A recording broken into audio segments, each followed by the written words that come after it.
Natalie is the director of the Kem C. Gardner Policy Institute at the University of Utah. As you may know, that institute is really the think tank in Utah for economic policy and is used to advise both policy decisions at the state level and abroad. Natalie also serves as an associate dean in the David Eccles School of Business and is a chief economist for the Salt Lake Chamber. She has been an economic and policy advisor to 3 Utah governors and has 2 degrees in economics from the University of Utah. And please join me in welcoming her. Thanks. Thank you, Troy, and I hope that was good news to hear I was a U person. We got some U fans out there. Nice to see. I am excited to join you today. I'll just say I realize I'm kind of casually dressed, and just so you have the full context, I'm going to leave straight from here to go get on a plane to fly up to Seattle to go cheer on Real Salt Lake in their playoff match tomorrow night. So that should be fun too, right? I actually was at the game Saturday night, sitting in the rain and the snow, watching them beat the Portland Timbers. So I'm a big soccer nut. Well, I don't know many of you, but I want to make sure that this time is valuable to you. And I have prepared a message that concerns an economic update about Utah and the U.S. And maybe about half of what I want to share is just kind of current activity. What's happening here and now. And then about half is what's next. And as I present it to you, I want you to just think about what an extraordinary time this is. Just an extraordinary time. Lots of records being set, longest expansion in our state's history type records, amazing dynamics occurring both in the economy and in public policy, whether you're looking at monetary policy, fiscal policy, foreign policy. And if there's a word that undergirds everything I'm going to share with you, it's the notion of uncertainty. It's just a very uncertain time. And I think that will become more and more clear as I kind of share some data with you. I decided to start with demographics and really with a Utah focus, knowing that you are business leaders, tech leaders, company leaders, entrepreneurs, risk takers, and we have this saying that demographics is destiny. Like if you can understand population, you can understand the future. And I'm not going to share a lot, but I wanted you to just see this growth dynamic in the state. So this is all the way back to 1950, and it's the number of new people we add to the state each year. And so Utah always grows. You see that. You see this really significant block of growth that we've been in for a long time now. And one of the things that's really interesting here is look at the last downturn, which is right in this period, and you'll still see that we added 40,000 people each year during the worst economy of our lifetime. That's really telling. I want to get you thinking about that. Another thing that I would just highlight here is that I'm going to do it by jumping to this next slide. This growth is uneven, and if there's rules of thumb about it, it's Utah County, so it's shifting south, and then it's ring counties, areas around the urban setting, and then of course you have the St. George area, which is always growing. But to me this is a really interesting graph because it shows how the U.S. population grows, and then of course we grow a lot more rapidly than that. But you see these big urban counties, and then you see what Utah County does. A 2.6 population growth rate for large urban counties, very high. And then I put Wasatch in here because it's a ring county. This is where Heber is. And it shows sort of this Utah County, Wasatch County dynamic, which I think is really fascinating. What Summit County has become to Salt Lake County, Wasatch County or Heber is becoming to Provo-Orem. And that traffic in Provo Canyon is establishing that connection. And we really have a phenomenon of most of the available land is in Utah County. And it's got great what would we say, access, proximity, and it can be less expensive because there's a lot of available land. So really interesting growth dynamic. Another thing is we're just thinking about what's going on in the economy, what's happening in demographics, is to look at net migration. So you always have people moving in and out of a state, but what's the net? And again, going all the way back to 1950, and our analysts at the Gardner Institute, we think that there's something new going on. So you see these cycles of boom and bust. Then we had a big energy decade. And then we had the 1980s, which is when Geneva shut down, Kennecott shut down, really when our goods-producing economy kind of slipped away from us. And a tech economy was born. So that's when Novell and WordPerfect kind of had their emergence. But we've now had this long period, with the exception of right here, but of in-migration. And one of our growth axioms is that net migration is Utah's new norm. We think that's, been clear now. So what does that mean to your businesses? Well, one of the most important things it means is that Utah's changing, and changing fast. So we add about 50,000 people a year. I'm going back here. I probably shouldn't go back because it looks like it's a little challenging, but so, we're adding about 50,000 people per year. That's about the size of Cache County. About the size of Logan City. I'll do it that way. We're adding those people, and then as we add those people, a lot of it's through migration, and they bring different fertility behaviors, different preferences, different backgrounds, different race, ethnicity, and it makes our state change really fast. Okay, so that's about all I did on demographics. How about if I pause there for just a second, because now I'm going to shift to the economy and job growth, but is there anything that is top of mind for you about Utah's population that would be interesting to know or to think about? Yeah, please. I'm just curious, if back to your first slide, if we're adding population, how does that correlate into your net migration having a negative net migration? Where does the connection with that? Yeah, so when our population grows, it's through births, and then we take away deaths, and then we add people who move in, and we take away people that move out.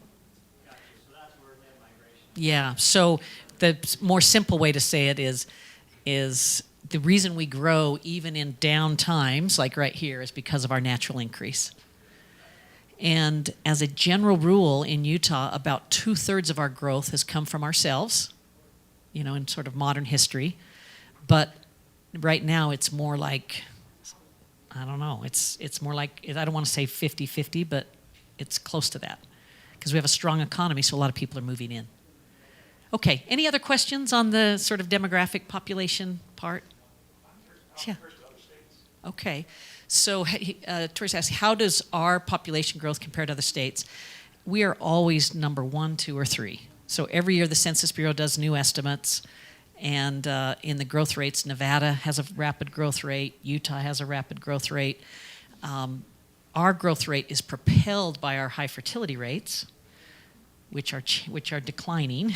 You saw a lot of news on that yesterday, by the way, those of you that watched it. But in general, and let's just do this. So now transitioning to the economy, this is job growth, and so you see a map here.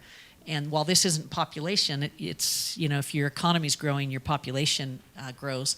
So here, if you're in the dark red, you're the most rapidly growing economies in the country, and then the pink would be the second tier. And then the lowest growth would be the lighter gray. So right now you can see Utah at 3%, and that would put us in third, if I'm counting those right. So the third fastest growing economy in the country. We are usually always number 1, number 2, number 3 on this measure. We've been that way for several years now. But what really starts to jump out is you see this really strong growth in the interior western United States. And so for a Utah business owner, you have a lot of things happening. You have a growing population base. arguably more rapidly growing than almost anywhere in the country. That's really good for business. You have rapidly growing jobs just in the state. And then you're at the center of the most rapidly growing region. So when we say the crossroads of the West, see, you can't be the crossroads down here, up here. You have to be in the center to be the crossroads. And so this is, there's a lot of reasons why our economy is doing well, but one of them is simply our location. We're going to talk a lot about the economy, so I'll keep kind of developing this, then ask for your comments. I mentioned that we're in the longest expansion in our state's history. That happened in June this summer. That's also true for the U.S. So this is job growth. Utah growing at 3%, about twice, just over twice the national average. This is the downturn. You see this really steady, durable growth. And what has characterized the current expansion is not how fast we've been growing or how great our economy is. It's really how steady it's been. This is a real steady line. Normally, the business cycle's doing this to you. And so, if just to give you a little history, we were in the Great Recession hit us worse than the nation, but we popped out and kept going and going and going and then sustained this level. And we had a lot of things working in our favor. We had I-15 core under construction. So that's the Utah County I-15. Already bonded for all those construction jobs, a big benefit to the economy. We had the NSA, those of you that know the data center, that was under construction. So the downturn, we lost 41,000 Utah construction jobs, but we had NSA being constructed, we had I-15 core, and then we had City Creek Center, if I take you back in time. So that was over $1 billion of investment in our downtown. Again, a massive construction project of 2 city blocks. And that's what helped us do this. But then we've been able to sustain it. Yeah, please. How does the unemployment rate kind of govern this? Because if low unemployment, really couldn't grow jobs much faster. Yeah, it's so true. So I'm going to skip ahead and show you, let's do this. So this is, doesn't like my backwards as much. Oh, because I'm doing did you guys see what I was doing? I was touching this. I was touching this thing. Okay, here's unemployment rate, all 50 states, and you can kind of, glean some things. So here, the lighter the color, the better off you are. And I haven't looked at this most recent data, but it looks like we are tied for maybe the second lowest unemployment rate in the country. And this is a huge deal. It's a huge deal because we're at full employment in Utah. Everybody that's actively looking for a job can find one. Those that don't have a job are like in transition. It's sort of, what we would call frictional unemployment. You might say, well, but how do you know? We know because wages are rising and people have to pay more to get people to work for them. So this really, the relationship that you're asking about is this really suppresses our job growth because we want to grow faster, but there's not the available labor. And you can see how that glide path looks here. So Utah's in red here, and this is, what the worst of our last downturn, and then we've just had this incredible glide path. So as an economist, this is something I'm watching extremely closely because the minute this starts to turn the other way and sustain it, to me that means the expansion's over. So, okay. Well, so I'm going to now jump back again and look at, so we were right here, and I'm just going to now look at where this job growth's occurring. So we're growing at 3%. This graphic would show you that all of the major industries are growing. You can see, interestingly, the tech sector. This is not all of the tech sector, but a big part of it, the information sector. This is where software would be and that sort of thing. Some tech would be in manufacturing, for example, hardware kinds of things. But for this period, the most recent jobs data, the information sector is our most rapidly growing industry. and then right behind it is construction. And what looms large there is the Salt Lake City International Airport. Just keep that in your mind. That's our largest public works project in state history. And then this is mostly health services, because that's only private education. And then you can kind of see how the rest of it plays out. Please. Residential real estate, is that under construction? So real estate is going to be under financial activities. That's where like finance, insurance, and real estate would be.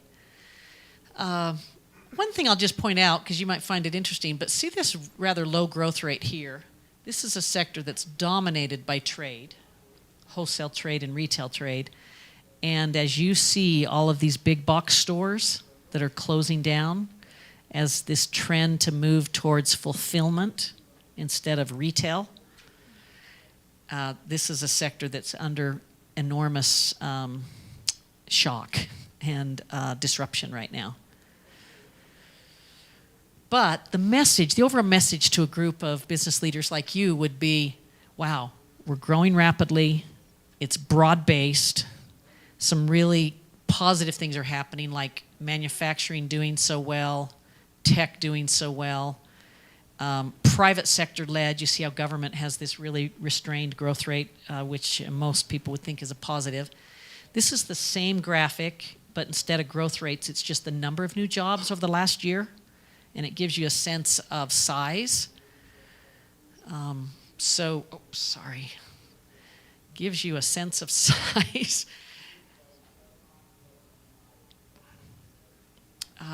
Because you start to see how, we had a high growth rate in natural resources. This is mining and energy, but it's just 400 jobs. Still very positive. But for me, to think that this economy added 5,500 new manufacturing jobs in the last 12 months, that is what helps this economy do so well. These are high-paying, steady jobs. When I see that the tech sector, has added 1,900, that's a big deal. Those are good jobs. This is healthcare right here, roughly. So we have an aging population. We import a lot of healthcare services, or we can export a lot of healthcare services, depending how you think of it.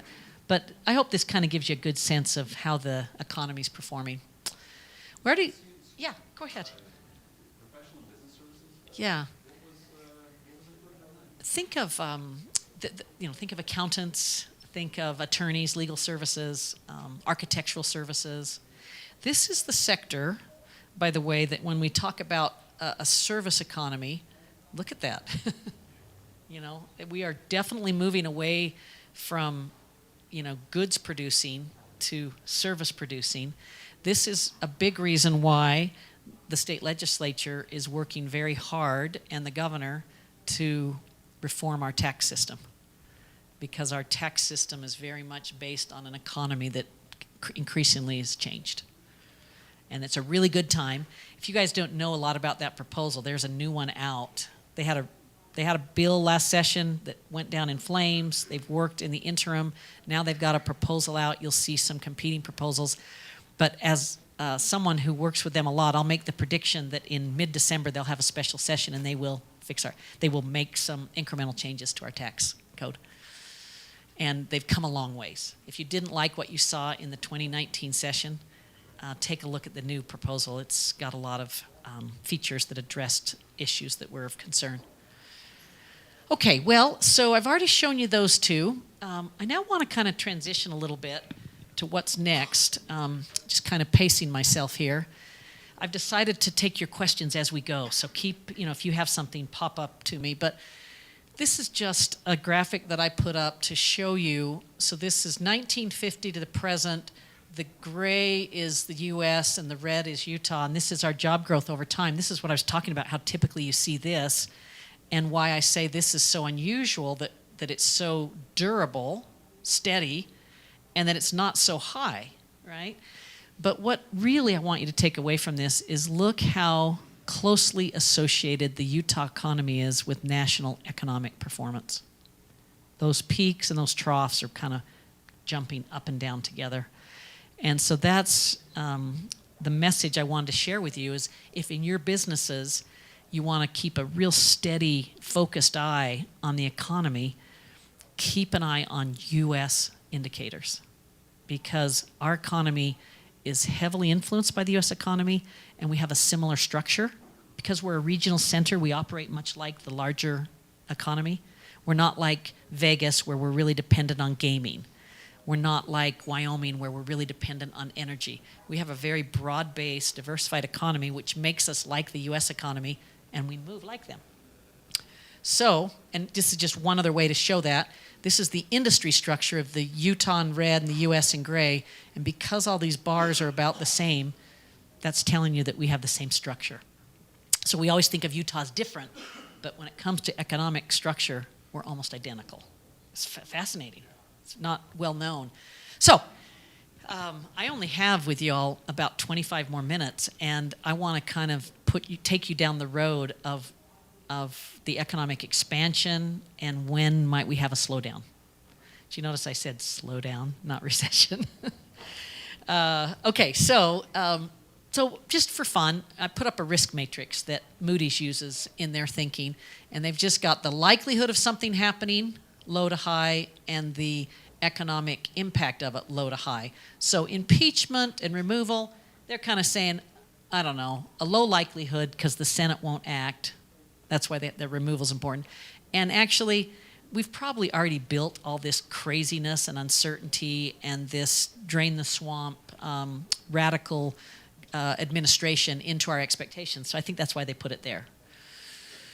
Interestingly, the escalation in the trade war, Moody's treats quite differently. They say that the likelihood of it's happening, and it has a severe impact on our economy as it plays out. So that's like one of the number one risks to keep an eye on in my judgment. These lines are here because, and you actually can't see it, but this says no deal Brexit there in white, and it's faded out, but that has changed, and the oil price shock was here, and now it's increased in likelihood. So I'm just showing you just how Moody's publishes it. But I just wanted you to see the kinds of things that everybody's looking at and trying to understand. And as you see how this plays out, I'm going to show you some fairly interesting indicators, not your typical. So the first is a probability index of a recession. This is, again, done by Moody's, and what they do is they look at a bunch of financial indicators that correlate with downturns, and they create a probability of a recession index. So it's the probability of a U.S. recession based on financial indicators 12 months prior. So they look at the indicators, and you can see how they correlate. Oh, sorry, these grays are recessions. Those verticals are recessions. So you see how when the probability's up, the recession happens. So this is where we sit. And it's just, remember how I said uncertainty? It's a real interesting, because this would say that there's a 67%, 2/3% probability of a recession occurring by 2020 second quarter. That's pretty extreme. But what they're trying to show you is if you adjust the probability for quantitative easing internationally in other countries, then the adjusted one's much lower. So this is the idea that negative interest rates and some of the things happening are bringing money into the U.S. economy, and it will have the effect of extending our expansion. At least that's a way to interpret it, because they've done that adjustment all over, and it's not much of an adjustment, but here it's a big deal. Yeah. So quantitative easing outside the U.S. Outside the U.S. Yeah. Yeah, because they've got negative interest rates in other places. So, okay, so just an interesting point. I'm going to show you several of these. Another one, let me come back to that. Geopolitical uncertainty. So this is an index. They do a policy uncertainty index, and you can look this up at policyuncertainty.com, but it's this fascinating index where they look at, those of you that are attorneys, they look at tax laws that are set to expire in the next, I don't remember, but let's say in the next 12 months. So it's this uncertainty, will they expire? They look at the 5 or 6 largest newspapers and they do a scan for stories about a conflict that creates uncertainty.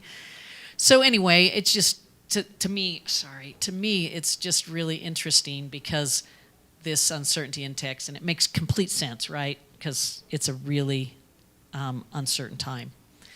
And then here's this one, animal spirits. So this is, again, these are recessions, these gray verticals.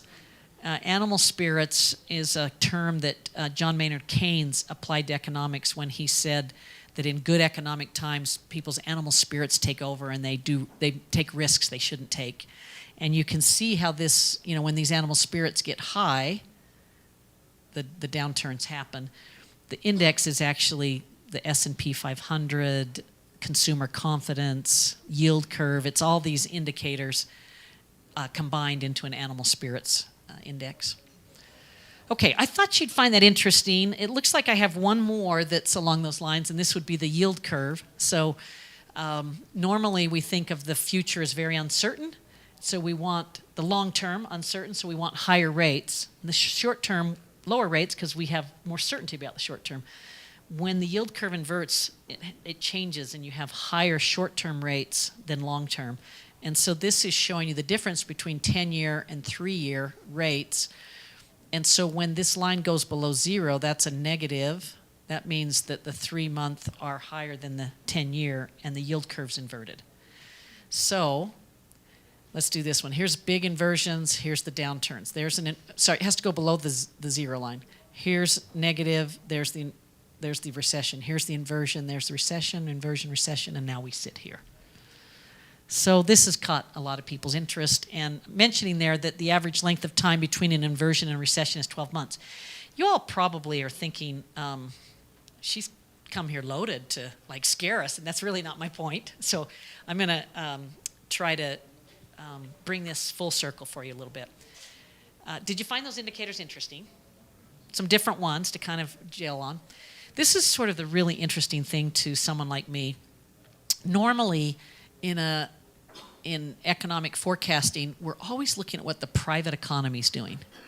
We're trying to understand where are there imbalances. Where is there a likely correction that's going to occur? So, we had the correction of some prime mortgages. We had the tech stock bubble burst, the savings and loan crisis. Those were all led to recessions. Whenever you have overbuilding, unwise speculation. So these are the things in the private economy that cause an expansion to end. But you also have public policies that can hurt the economy. And so certainly geopolitics, these conflicts that we're seeing are not good for confidence, not good for stability in the economy, and certainly a trade war. So one of the things I find most interesting is we sit in this long expansion. So we're late in the cycle. It's been going on a long time. All these things have happened. We're seeing all these indicators that there's more risk. And the kind of risk that reasons for that risk aren't our own actions as private business folks. They're very much in the camp of exogenous shocks that could come from foreign countries or from our own actions. So I just thought you'd find that really interesting to gel with that. We're not seeing things that would suggest that our actions are. So I have just two more. Yeah, go ahead. Do you see any, and on the private economy side, do you see any indicators there that may be going in the wrong direction? So the question is, in the private economy, do we see any imbalances or indicators going in the wrong direction? So when I look at the Utah economy, I'm seeing one large imbalance right now, and we have a housing shortage. We have an absolute housing shortage. And then as a secondary one, we have a labor shortage. Whenever you use surplus or shortage, that's an imbalance. So the housing shortage, our institute does a lot of research on that. If that's really interesting to you, go to gardner.utah.edu and look up some of our housing research. But we believe we have about 42,000 housing unit shortage in our state right now. And you're kind of like, well, why do you have a shortage? It's like, well, we have supply constraints. We don't have the labor to build it. Salt Lake County, they have a land constraint. These trade wars have made the materials more expensive. So a lot of supply constraints. Okay, great question. This is just an interesting little matrix. And if you look on this side, it's monthly indicators prior to the Great Recession. See how those are 07. And then on this side, you've got monthly indicators currently.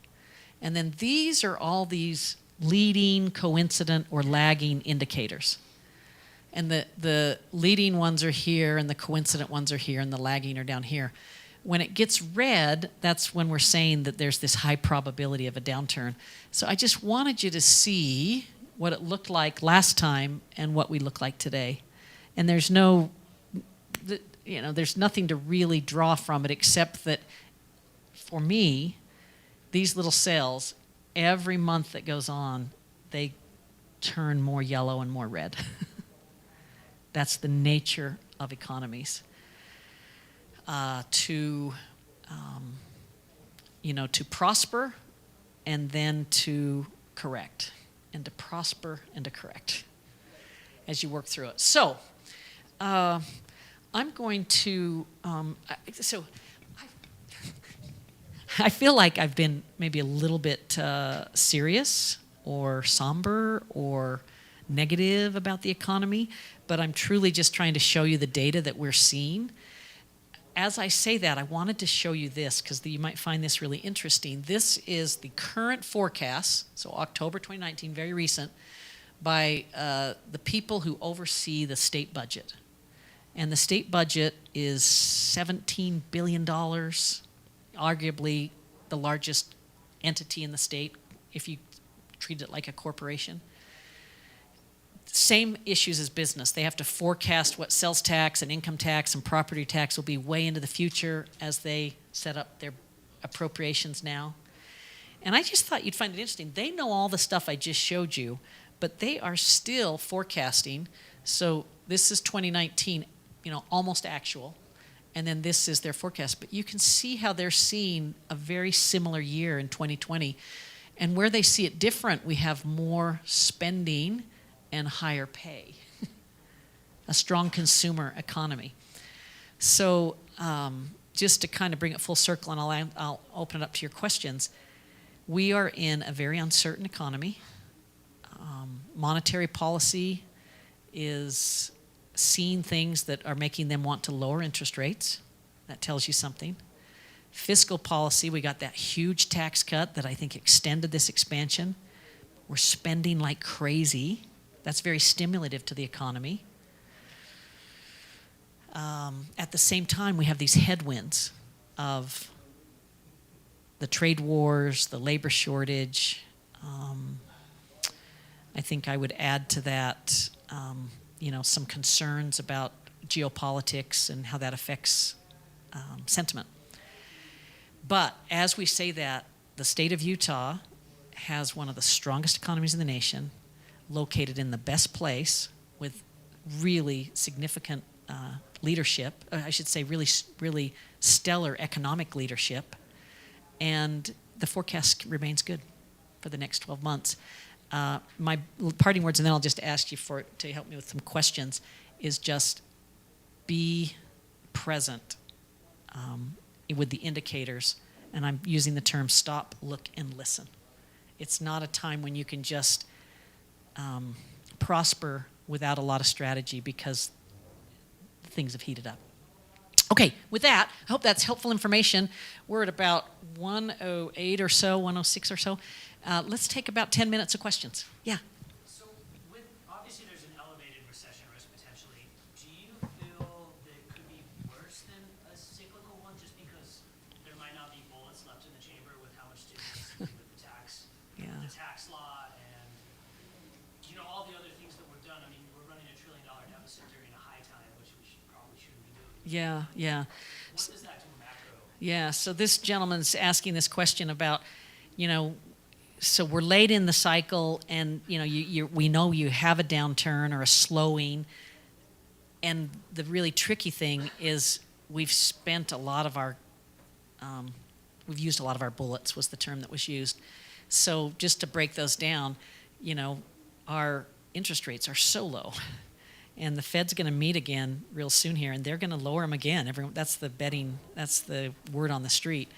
So we're not going to have that available to us. And we gave this huge tax cut. We're not going to have that available to us. And because we've been spending like crazy since the tax cut, we've already been using all that stimulus. And we do have a $1 trillion deficit this year for the first time in our nation's history. So that's really concerning. What would be concerning for me is if interest rates started to rise and we have to start paying, much more interest on the federal deficit. So I think you make a point that it's difficult, and you're asking what are the macro things. The macro things are along these lines. We should be cutting spending. We should be, you're seeing more at the Federal Reserve where they're getting more dissent. So there's a lot of people that think we shouldn't be lowering interest rates right now. In an environment where you have, 4%, under 4% unemployment, and you're lowering interest rates. So I think that's quite controversial. We certainly shouldn't be in a trade war. And let me back that down. The argument for a trade war is that China's a special case, and you got to pound them down. They subsidize their companies. They don't have environmental regulations like the world does, and they take our intellectual property rights. We got to pound them down, and you pay a price in the short term to do that, but you might benefit in the long term. But there's a lot of evidence that would suggest that a trade war is like playing chicken, and both economies will hurt. Do you think that there's some optimistic opportunity that the trade war resolves and will have a positive effect? Yeah, asking if there's some optimism that if the trade war resolves, it'll have a optimistic effect. So you're already seeing this this dynamic playing out, because as you remember, there was going to be an increase in tariffs on October 15th and then one on December 15th. And what has gotten so scary about them is it started out with things that weren't consumer goods, and now it was moving to consumer goods, and it's a consumer-based economy, so we would start to feel it more, and right going into the holiday season, which is so vital to the performance of the economy. So understandably, the president's backed off. I think he got some really good advice. And so maybe you back off and things get better. In the macro modeling that I'm familiar with, the prevailing assumption is that we just hold for a while. That they're going to put off these tariffs for a while and just keep at the negotiating table. So that could create some optimism. But we're dealing with a large economy that has command and control and is willing to make their people suffer more than we are. I think it's a very difficult negotiation. Yes, sir. I just speculate that all the tariffs are gone by the end of the year. Yeah, that's an interesting one. We're not going to want to carry these through the election year. Because you say we stop and hold steady, there are still 25% tariffs on goods. There was still a 15, not a 10%, but 15% tariff imposed in September. Yeah. That ain't going away, and that's Yeah. consumer goods. It did big Christmas for us, Mm-hmm. but it hit a lot of consumer goods, a lot of ready-to-wear, et cetera. Yeah. Clothing, whatnot. He's not going to want to carry those. Yeah. So this gentleman's making the point that I was saying hold where we are, and he was saying in an election year the president might let them all drop. He doesn't strike me as the kind of person that gives up. I would say that it's all a negotiating point, Yes. you know. Yeah. You said right, it's a game of chicken. Yeah. I would say they've got this meeting in November. Yeah. They're not going to have that meeting if there's not. Yeah. Yeah. It's going to be quid pro quo. Yeah, so one of the takeaways from this discussion is keep an eye on this, because it is the thing that we control that can have the greatest impact on our economy, and that one way or another, whether it's in agricultural products, manufacturing products, consumer products, Utah will feel it. Who else has got another quick question? Yeah. What is the magic of 2% inflation target for the Fed? I've never understood that. Yeah, it's a good. What is the purpose of it? I mean, inflation is when our productivity doesn't keep up. Yeah, it's a great question. So, the Fed has this dual mission to have full employment and, low or predictable inflation, and they target the 2% level. And the question is, why the 2%? And as you know, increasingly that's becoming more controversial because it feels like the economy is different than it's been, a new normal kind of thing. I think that what isn't different is that they want price stability. And so the question is whether they target 2, 2.5, 3, and the like. Yeah. Well, yeah.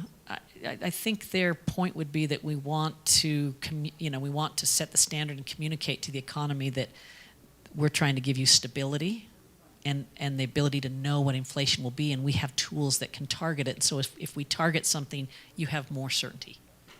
I don't know if that's good enough for all of you. Okay, yes? Will you talk about the labor shortage and maybe just some comments to come? Because I looked at this slide, the annual pay jumps out, and tax on sales maybe part of the reform that you mentioned. Yeah. Does this indicate that maybe we're going to have to start pulling from other states? So questions on the labor shortage and what does it mean, and are we going to have to pull from other states? So I'll just make 3 points, trying to tap on that. I'll start with this one just because I called it up, and then I can get people's attention off it. This is our generations or cohorts in Utah. So you can see the boomers are about 523,000. So it's this group right here, and then you see the Gen Xers and the millennials. And I put this up in this context because as a state, we have the largest ratio or percent of our population that are Gen Xers and millennials to any state in the country. It's really a big deal. If you do the ratio of the number of boomers compared to the number of Gen Xers and millennials, it's 2.5 to 1. So every one boomer, 2.5 Gen Xers and millennials. I just brought it up in the labor question because unlike a lot of states, we've had a growing labor force. And it's a young labor force, which makes it a tech-savvy labor force, which makes it affordable and healthy. Those kind of go together. So this is just a really interesting dynamic. And then the other thing I would suggest here is there's a handoff occurring between these people and these people.